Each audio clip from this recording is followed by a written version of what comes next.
Halo teman-teman, selamat pagi.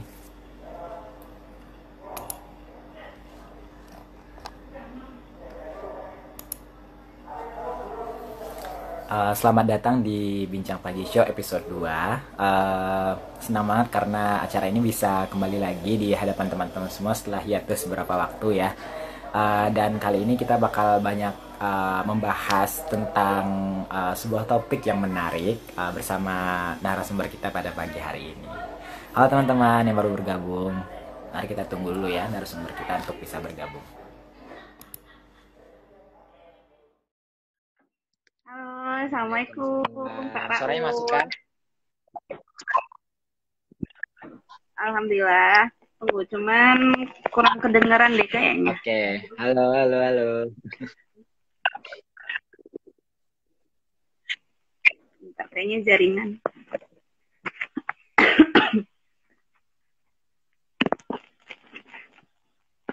Suara Sonya kedengaran, Suaranya bagus kok, lancar.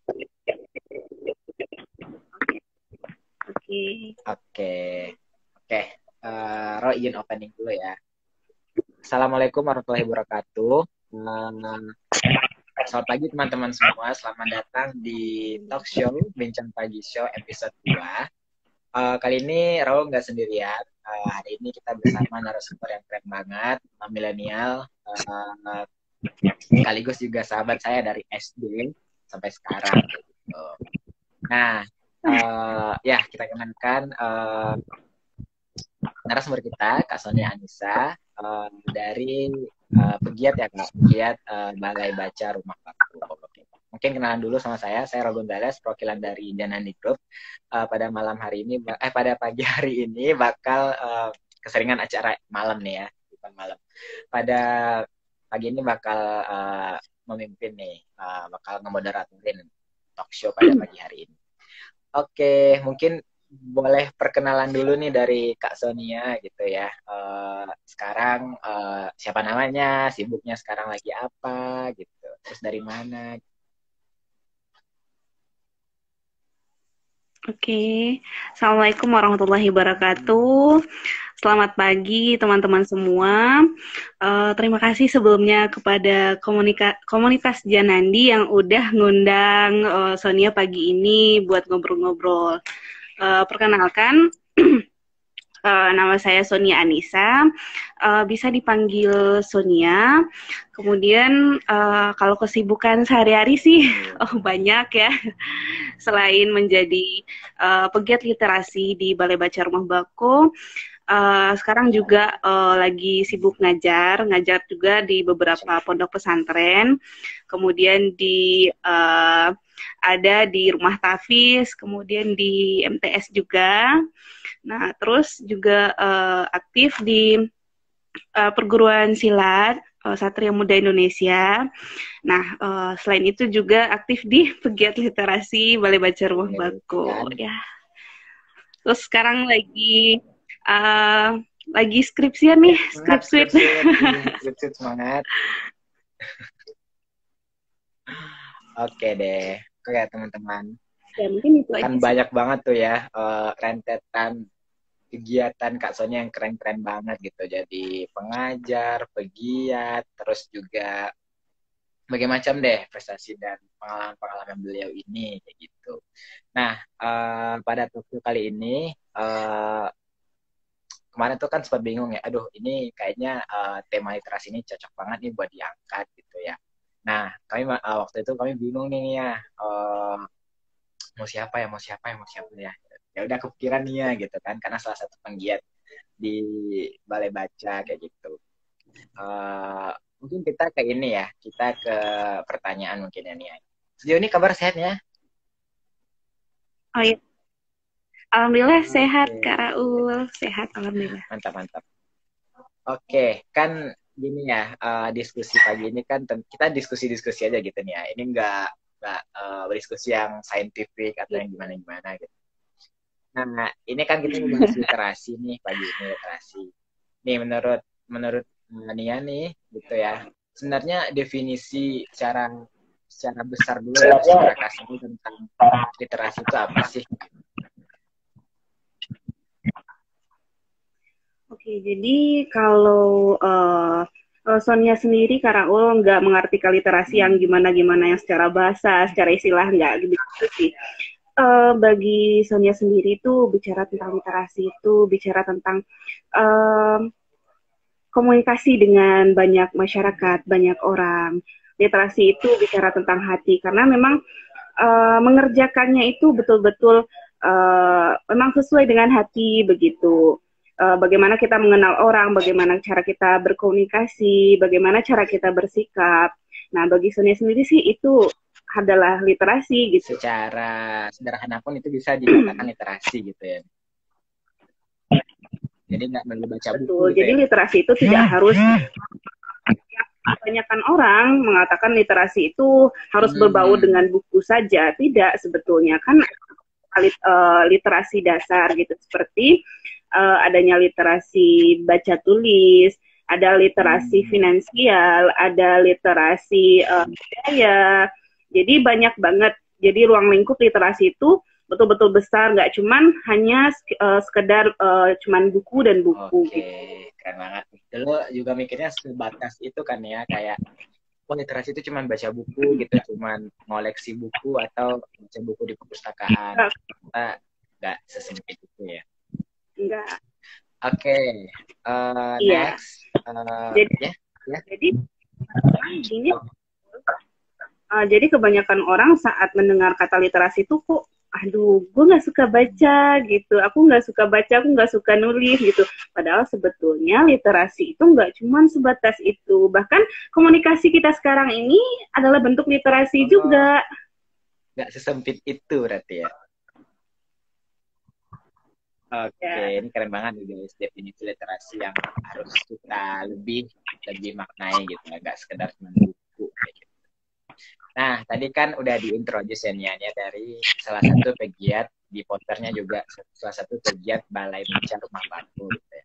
Mungkin bisa diintroduce dulu ya Balai Baca Rumah Bako ini apa gitu ya. Kegiatannya apa gitu. Oke. Iya. Jadi gini Kak Raul, Balai Baca Rumah Bako ini adalah komunitas baca atau TBM Taman Baca Masyarakat yang berlokasi di Balai Gurah, tepatnya di Jorong Balai Gurah. Nah, kemudian alhamdulillah Balai Baca Rumah Bako sudah berjalan dari 2016. Nah, alhamdulillah.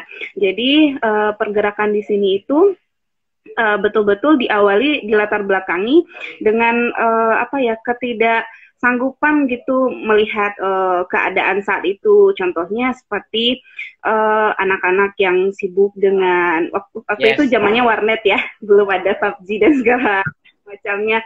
Nah, anak-anak sibuk warnet, sedangkan banyak sekali potensi di sini yang bisa dikembangkan gitu. Jadi muncullah beberapa ide dari teman-teman itu untuk membuka awalnya perpustakaan gitu. Nah, terus kita nggak tahu nih di mana tempatnya, kita nggak punya tempat.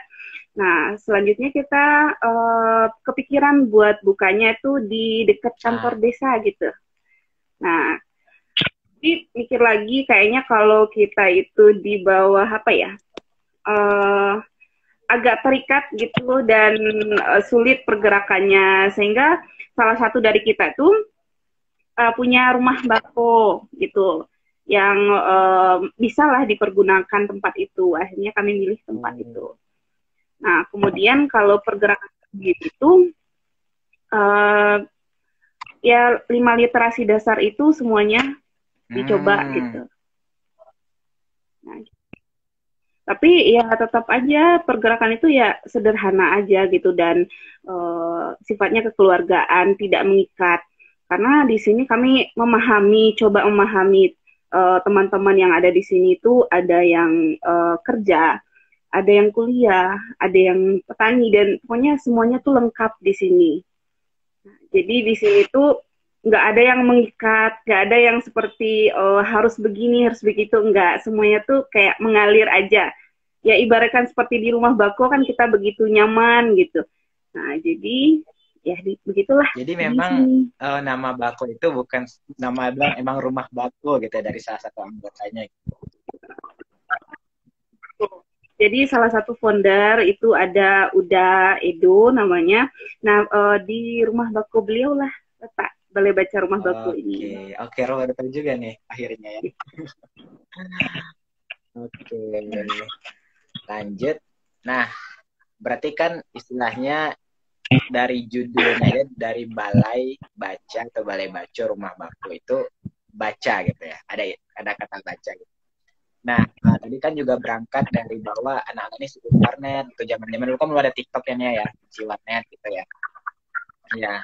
Yeah. Kalau sekarang kan TikTok gitu. Kalau dulu kan warnet gitu ya. Nah, itu gimana nih teman-teman dari Balai Baca itu pada akhirnya oke, gimana sih caranya kita mengalihkan perhatian anak-anak ini dari hal-hal yang kurang bermanfaat gitu ya, main warnet, ke arah literasi ini gitu, ke Balai Baca ini gitu. Nah, itu tuh kan diterjemahkan ya dalam program-program ini.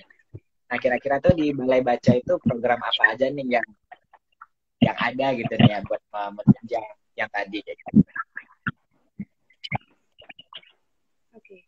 Jadi awalnya itu buat ngajak teman-teman yang kecanduan game tadi itu memang sulit banget Kak Raul, memang sulit banget. Tapi kami mikir lagi seandainya dihadirkan program-program yang sesuai dengan minat mereka, itu pasti mereka juga bakal tertarik nantinya walaupun sulit ya. Akhirnya Balai Baca Rumah Bako mencoba untuk menghadirkan program seperti program budaya. Itu kan menyenangkan banget, seperti ada tari, ada seperti randai gitu. Soalnya di Balai Baca Rumah Bako alhamdulillah juga ada sanggar, namanya Sanggar Mayang Bala, yang kepanjangannya Mainan Anak Balai Gura. Jadi ketika dihadirkan seperti kegiatan randai tadi itu, nanti 1-2 orang dari beberapa anak-anak yang candu game tadi itu kan juga akan mendekat. Ketika udah banyak teman yang ikut, pasti dia juga bakal kebawa. Jadi sebetulnya begitu aja sih, ngajak-ngajak teman-teman yang tadinya sibuk game dan sekarang lebih ke kegiatan yang lebih positif lah. Gitu, kan. Jadi juga meletakkan nuansa-nuansa budaya gitu ya, biar anak tuh nggak jenuh juga gitu ya.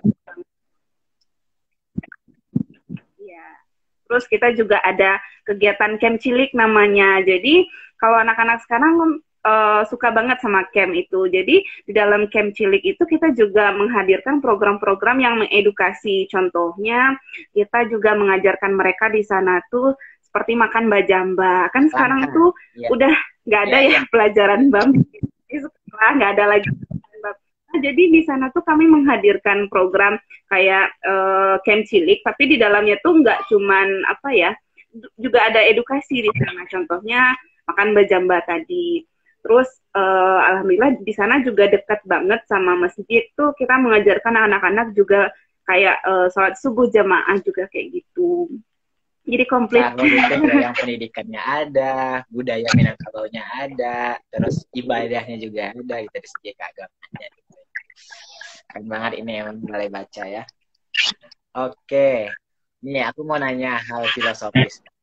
Kenapa sih pada akhirnya tuh dia mau kontribusi penuh gitu di bidang ini gitu, di bidang literasi atau di bidang sosial ini?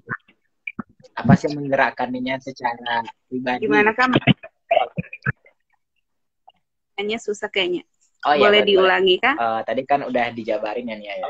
Hal-hal tadi gitu kan. Aku mau nanya nih, sebenarnya tuh apa sih yang membuat Nia tuh tergerak secara naluri gitu untuk mau membangun semua ini gitu ya, untuk mau kontribusi penuh gitu di bidang literasi ini?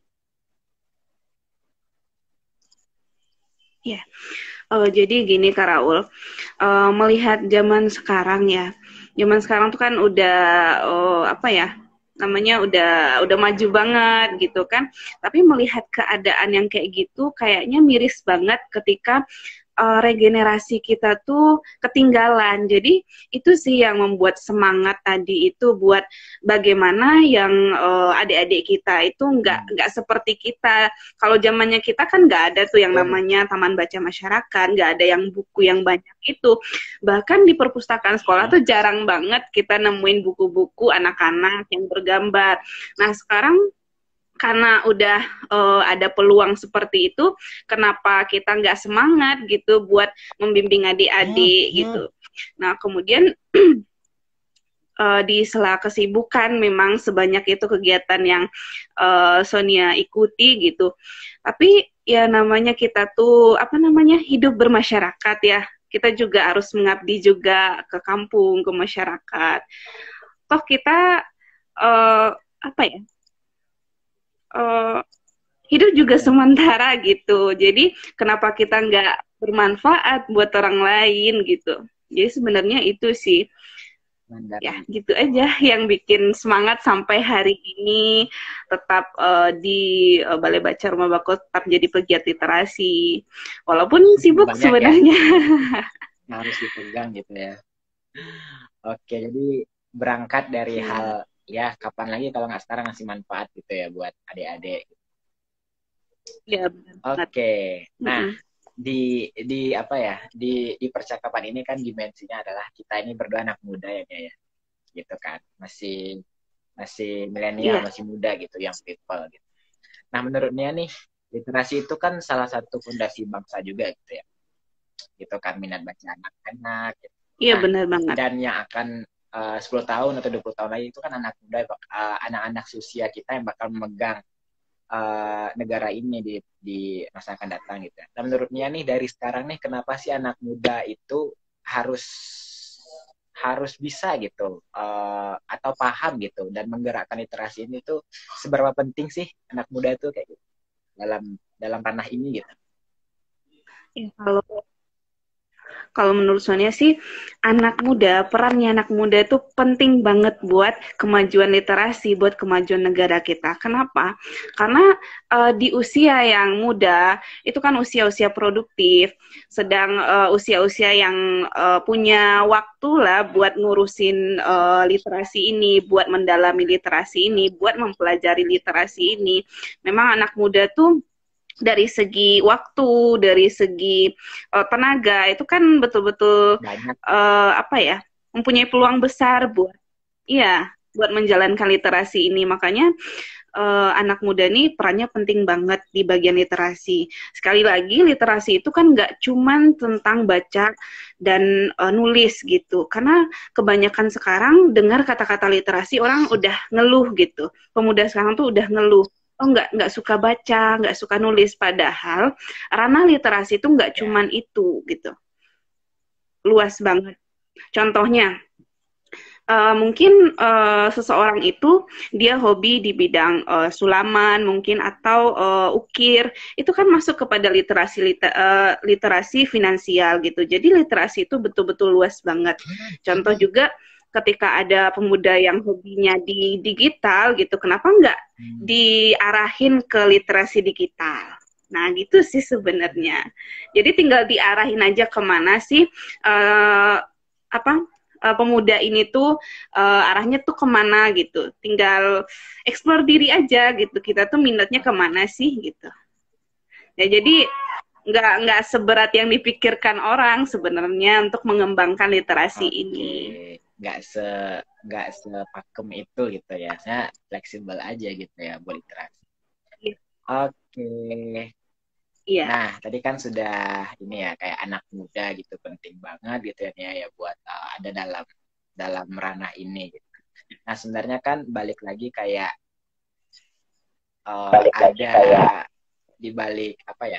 Di balik sebuah ini pasti ada ini gitu. Begitu juga dengan perjuangan gitu ya. Di balik perjuangan pun pasti ada tantangan ya. Iya. Nah, aku pengen tahu nih dari 2016 sampai sekarang 2022 nih. Soalnya tantangan-tantangan yang dihadapi oleh Nia pribadi sebagai penggiat Balai Baca atau teman-teman di Balai Baca itu apa aja sih ya kalau untuk tantangan sendiri? Untuk tantangan sendiri itu banyak banget ya. Awal-awal berdiri itu ya pertama tantangannya kita cari tempat tadi. Alhamdulillah udah ada jalannya, kita udah punya tempat. Kemudian muncul lagi nih tantangan siapa yang mau baca buku gitu kan. Sedangkan awal-awal berdiri memang kita nggak terlalu memahami yang literasi itu. Kita cuma tahu yang namanya perpustakaan. Terus kita cuma tahu sekedar baca buku gitu kan. Nah, terus muncul lagi ide, alhamdulillah ada ketemu lagi jalannya ketika kita sama-sama membicarakan permasalahan itu gitu. Akhirnya kita munculin program-program yang memungkinkan orang masyarakat suka gitu. Karena ranah literasi nggak cuman tentang anak-anak gitu, semua usia. Nah, terus ya, oke, jaringannya susah banget. Bentar Kak. Nah, beberapa waktu berjalan muncul lagi permasalahan. Ya, ini cukup berat sih karena kita berhadapan dengan masyarakat. Yang namanya berhadapan dengan masyarakat otomatis kita harus siap sedia gitu dengan segala komentar. Kadang apa yang kita lakukan tuh udah buat masyarakat, tapi memang kita harus siap ada orang yang nggak suka sama kita. Kita nggak bisa memungkiri hal itu gitu. Kita harus ya. Kemudian di sana kita juga belajar buat nurunin ego. Saat kita dikomen ini dan itu, ya di sana kita juga belajar buat ya nampung itu semua dulu gitu. Dan kita tunjukin dalam bentuk kegiatan positif sehingga orang juga paham gitu. Jadi kita nggak harus balas. Tuh. Berat sih, apa namanya, untuk terjun ke masyarakat gitu. Karena di sana tuh betul-betul apa ya, menguji ketahanan kita, komitmen kita. Nah, begitu sih Kak. Nah kemudian apa lagi ya? Mungkin permasalahannya di finansial mungkin. Nah jadi finansial. Soalnya yang menjalankan rumah bako, balai baca rumah bako ini itu semuanya campur gitu. Banyak yang anak sekolah. Anak sekolah otomatis masih dong apa namanya? Minta sama orang tua gitu. Nah, itu lumayan permasalahan yang cukup beratnya di bagian finansialnya.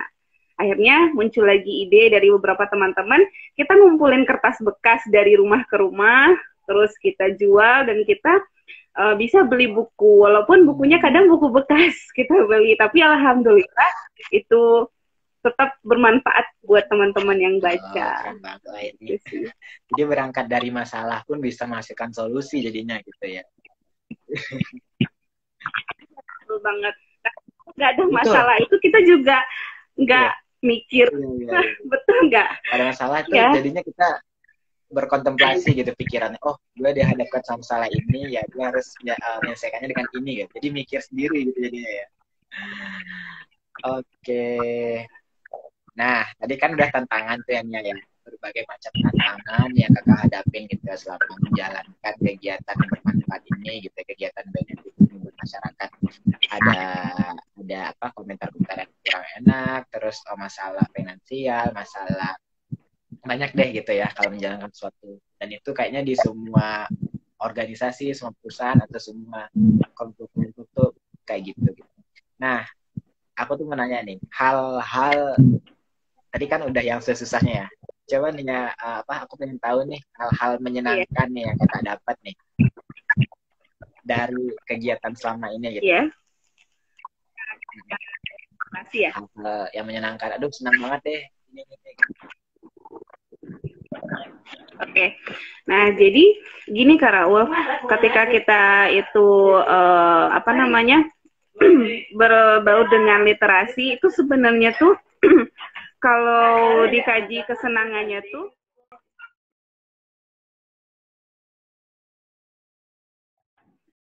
tadi gimana Kak? Boleh diulangin lagi? Oh ya, oke. Tadi kan udah ini ya, menjabarkan tantangan, permasalahan yang ada gitu dalam menjalankan kegiatan ini. Gitu. Nah, aku mau tahu deh kisah-kisah haru menyenangkan selama beberapa tahun di kegiatan ini tuh apa aja gitu di balai baca gitu kan? Apalagi kegiatan menyenangkannya gitu. Oh, hal yang menyenangkannya tuh juga banyak banget gitu. Ketika kita berbaur dengan ranah literasi itu, pertama kita tuh kenal banyak orang gitu, kenal banyak teman gitu. Ketika kita tuh ibaratkan gelas kosong gitu, ketika kita bertemu dengan orang-orang yang berbeda dengan kita tuh bisa banyak banget dapat ilmu dari sesama teman-teman pegiat literasi gitu. Juga menambah apa ya, menambah relasi lah gitu Kak. Nah, kemudian ketika ada acara-acara gitu kan, kita juga ikut terlibat gitu. Nah, kemudian yang enaknya lagi gitu, senangnya lagi ketika kita tuh berbaur di ranah literasi, contoh pengalaman Sonia sendiri, itu ketika 2019, itu Hmm. ada acara dari Kemdikbud mencari 40 pegiat literasi. Alhamdulillah lulus dan diutus ke Jogja Wah, waktu itu sekitar 5 hari gitu. Nah, dan itu sangat hal yang menyenangkan dan pengalaman baru banget betul, gitu. betul, betul. Ya, dan itu didapatkan ya dengan kita berbaur di ranah literasi ini. Kalau enggak ya enggak akan pernah terjadi hal itu. Nah, gitu sih Kak. Kemudian di sana itu semua akomodasi itu ditanggung gitu. Nah, Terus kita dapat teman baru, kita dapat ilmu baru di sana, kita belajar juga gimana sih budayanya di sana di Jogja gitu. Jadi pokoknya seneng deh gitu, bahagia banget gitu ketika kita berbaur gitu di ranah literasi. keren banget dibiayain sama Kemendikbud buat terbang ke Jogja dan terpilih 40 orang pegiat. Aduh, keren banget. Keren banget guys. Narasumber kita ya. Oke, jadi tadi mungkin yang aku highlight itu dapat koneksi yang bagus gitu ya, networking, terus dari beberapa kesempatan juga dipercaya sama pemerintah Indonesia gitu ya, gue terpilih gitu, jadi pegiat literasi, Masya Allah keren banget. Terus ya pokoknya banyak dijaring gitu ya. Iya. Oke, aku mau turn back time gitu ya, ke tahun 2020 gitu ya, COVID-19. Nah, kan dari 2016 sampai 2019 tuh berjalan dengan lancar aja gitu ya kegiatannya gitu ya. Nah, aku mau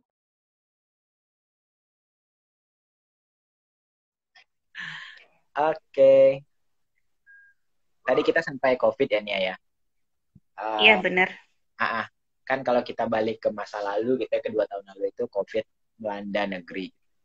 Nah, aku pengen tahu sih gimana sih pengaruhnya sama Balai Baca Rumah Baku dan kegiatan-kegiatan literasi yang Nia dan teman-teman lakukan. Karena kan di awal COVID tuh kayak pembatasan sosial gitu-gitu kan, kayak di rumah aja. Itu gimana tuh? Boleh diceritain nggak? Karena COVID ini jadi babak yang cukup menarik dari pasti semua kalangan. Oke, jadi 2020 itu betul-betul menyedihkan banget. Itu Maret ya, kalau nggak salah, Maret, Maret. waktu itu COVID-nya. Jadi saat Maret itu 2020 kan mulai banyak pembatasan gitu, bahkan kegiatan di sekolah tuh stop, termasuk di taman baca kita, balai baca rumah Bako juga kita cari aman aja gitu. Ya stop dulu kegiatan saat itu. Nah, kemudian betul-betul efeknya itu kelihatan banget gitu. Yang biasanya kita tuh ramai dengan kegiatan ini itu, kegiatan lapia baco gitu ke sekolah-sekolah, sekarang udah nggak ada gitu. Nah, kemudian beberapa bulan setelah itu kan mulai sekolah itu pakai shift ya Kak ya, pakai Ya, shift. Jadi kita nggak berhenti total sih, nggak gitu. Jadi saat sekolah pakai shift, terus juga di TPA MDA kan juga udah mulai aktif lagi. Nah di sana kita coba jalanin program seperti Lapiak Baco sih yang memungkinkan gitu. Tapi tetap kita jaga protokol kesehatan, kita pakai protokol kesehatan kok. ya. Nah gitu aja sih. Cuman kalau pengaruhnya emang besar banget. Yang dulunya kita ada kegiatan kayak camp, ada kayak workshop. Nah sekarang udah nggak ada gitu. 2020 sih gitu. Nah, Oh, emang betul-betul efeknya besar banget gitu. tapi 2021 udah mulai normal lagi nggak, Kak? uh, Cuman berusaha buat kegiatan nggak berhenti aja sih gitu. Cuman yang nggak seaktif biasanya gitu. Yang memungkinkan kegiatan yang memungkinkan seperti kayak Lapiak Baco gitu. Kita juga kerjasama dengan beberapa sekolah SD, kemudian TPA MDA sekitar Pondok Al-Quran. Itu aja sih. Oke, oke, siap. Lalu ini selama kegiatan ini berjalan nih Kak, aku pengen tahu nih sebenarnya pressure atau dukungan dari pemerintah setempat tuh gimana gitu sama rekan-rekan Balai Baca melakukan Iya. kegiatan itu. Alhamdulillah sih sekarang itu betul-betul banyak dukungan ya. Cuman awal-awal berdiri ya jujur aja ya kurang sih dukungan itu gitu. Hanya masyarakat-masyarakat aja yang support. Tapi setelah kita adain beberapa kegiatan yang emang kegiatan itu nampak gitu bermanfaat bagi masyarakat, nggak cuman kalangan anak-anak, tapi kita juga berusaha buat mencapai ke kalangan yang tuanya seperti ibu-ibu. Contoh ada kegiatan sulaman itu kan menghadirkan orang-orang tua kita gitu. Nah, jadi setelah melihat kegiatan itu betul-betul berefek ke semua umur gitu, dari anak-anak sampai kalangan tua, alhamdulillah ya pemerintahan sekitar juga mendukung gitu. Memang baru kelihatan hasil dulu gitu ya, baru bisa dilihat. Itu terjadi di mana saja. Oke, nggak kerasa nih kita udah di pertanyaan terakhir nih Kak Nia, terakhir nih ya. Nih, Ya. dari milenial untuk milenial gitu. Nih, pesan kakak buat anak muda nih di seluruh Indonesia gitu ya. Apa gitu, terutama dalam bidang literasi ini apa pesannya? Oke, pesannya sih buat semua kalangan muda dimanapun berada, selagi kita kuat, selagi kita itu diberikan kesehatan gitu, kesempatan, ayo kita sama-sama untuk lakukan kegiatan-kegiatan positif yang berefek ke masyarakat gitu. Kalau bukan kita, siapa lagi gitu? Karena uh, ya anak muda lah yang lebih produktif sekarang ini, yang betul-betul menentukan bagaimana sih kita ke depannya. Jadi sekalipun kita sekarang berada di fase emang sibuk gadget dan segala macam, ayo sama-sama kita alihkan ke hal-hal yang positif sehingga berdampak baik buat sekitar kita. Ya, itu aja sih Kak. Oke, keren banget. Kan. Berikan applause guys buat Kak Sonia Anissa. Ya itu, jadi lakukanlah selagi bisa, selagi muda gitu ya, Nia, ya. Karena energi kita Iya, banyak di benar masa banget. muda, kesempatan banyak di masa muda, waktu juga banyak di masa Iya, muda. benar banget. Tapi kalau nanti udah berkeluarga itu beda lagi ceritanya. Jadi selagi muda nih, ayo gitu banyakin kegiatan deh yang positif gitu. Kan nanti kalau udah keluarga, ininya beda ya, Nia, ya. Apa? Prioritasnya udah beda gitu ya. Ya, dan ada kewajiban lah yang harus dipenuhin gitu, harus dilakukan. Betul. Oke teman-teman, terima kasih banyak sudah hadir di Bincang Pagi Show episode kedua ini. Jadi nih ya, FYI gitu ya, Bincang Pagi Show ini merupakan acara talk show Janandi gitu ya. Ini tuh rutin sekali 2 bulan ya. Kayak gitu. Jadi, Oh, keren banget. dan ini episode kedua nih ya. Episode kedua ada barang-barang Nia kayak gitu. Nah, uh, jadi jangan lupa ini nanti bakal stay forever juga di YouTube apa ini ya. Ya, sip. Oke. Ya, nanti bakal di-share-nya kalau udah di-upload dan diedit gitu. Terima kasih banyak Sonia sudah hadir uh, Karena di buat talk show kesempatannya. ini. Ya, semoga kita ya sama-sama bangun hal yang kecil dulu sampai step sampai bisa bangun hal yang lebih besar. Karena hasilnya nanti Kak, karena hasilnya nanti tuh nggak hitungan bulan, nggak hitungan tahun, yang nanti pasti akan kelihatan gimana nih hasil yang kita lakukan, kegiatan yang kita lakukan hari ini tuh nggak 1 tahun atau 2 tahun nanti kita lihat, tapi coba deh nanti pasti banget ada efeknya gitu. Jadi jangan merasa rugi waktu, rugi tenaga, karena sesuatu baik yang kita lakukan itu nggak mungkin hasilnya nggak baik gitu. Ya. Gitu aja sih. Yeay. Terima kasih banyak Kakak Nia dan semua teman-teman yang ada. Terima kasih banyak sudah 1 jam tadi mendengarkan kita berdua berdiskusi gitu ya, berinteraksi. Sampai jumpa di Bincang Pagi Show episode 3 di bulan April. Terima kasih banyak Nia. Oke, harus sudahi. Oke, mudah-mudahan Assalamualaikum lancar warahmatullahi ya, Kak wabarakatuh. Raul. Oke, Nia juga kita wisuda tahun ini yuk. Yuk, saya. Yuk, yuk, bisa yuk. Oke, Nia. Semangat Assalamualaikum juga warahmatullahi wabarakatuh. kulit-kulitnya. Semangat. Oke. Kalau izin, kalau izin N ya, Nia ya. Oke, Assalamualaikum Kak Raul. Waalaikumsalam.